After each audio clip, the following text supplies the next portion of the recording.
Welcome to day 8 of north east right. ఈరోజు మనం సిక్కిం పోతున్నాం.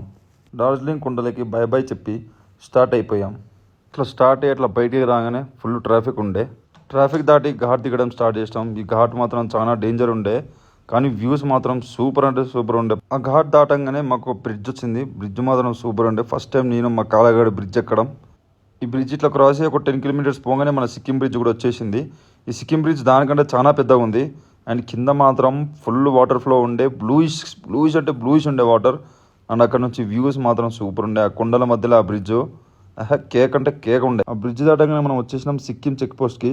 ఇక్కడ మనం ఎంట్రీ చేయాలి. ఎంట్రీ చేస్తేనే లోపల రాణిస్తారు. ఇట్లా ఎంట్రీ కాగానే రోడ్లు మాత్రం చాలా అంటే చాలా దారుణంగా ఉండే. ఎక్కడ పడితే అక్కడ మొత్తం ల్యాండ్ స్లైడ్స్ ఉండే, పెద్ద పెద్ద రాళ్ళు పడి ఉండే రోడ్ల మీద. రోడ్లేమో కానీ ఈ రోడ్ మీద పోతా అంటే లొకేషన్స్ మాత్రం క్రేజీ అంటే క్రేజీ ఉండే. ఈ రోడ్ల మీద నడిపి పిచ్చిలేసి లాస్ట్కి ఛాయ్ తాగిన. ఛాయ్ మాత్రం సూపర్ ఉండే. కొంచెం దూరం ట్రావెల్ చేయగానే ఈ రోడ్ వచ్చింది. లెఫ్ట్ సైడ్లో వాటరు, మొత్తం లోయ, కొంచెం అటు ఇటు అయినా లోయలో పడతాం. మస్తు డేంజర్గా ఉండే. మధ్యలో టనల్ వచ్చింది. టనల్ మాత్రం సూపర్ ఉండే, ఎందుకంటే పైన ఇండియన్ ఫ్లాగ్ కలర్ లైట్స్ ఉండే. నానా కష్టాలు పడ్డ తర్వాత మంచి రోడ్ వచ్చింది. మనసులో అబ్బా సాయిరామ్ అనుకున్నా నేను. నానా కష్టాలు పడ్డ తర్వాతకి మొత్తానికి గ్యాంటాక్కి రీచ్ అయినాం. గ్యాంటాక్కి రాగానే నేను షాక్ అయినా సిటీ చూసి. సిటీ మాత్రం ఫుల్ డెవలప్డ్ ఉండే, సేమ్ చైనా ఉన్నట్టు ఉండే. కాకపోతే ఈ రీల్ కనుక మీకు నచ్చుంటే ప్లీజ్ డూ ఫాలో, ఎందుకంటే మనం 5K దగ్గర ఉన్నాం.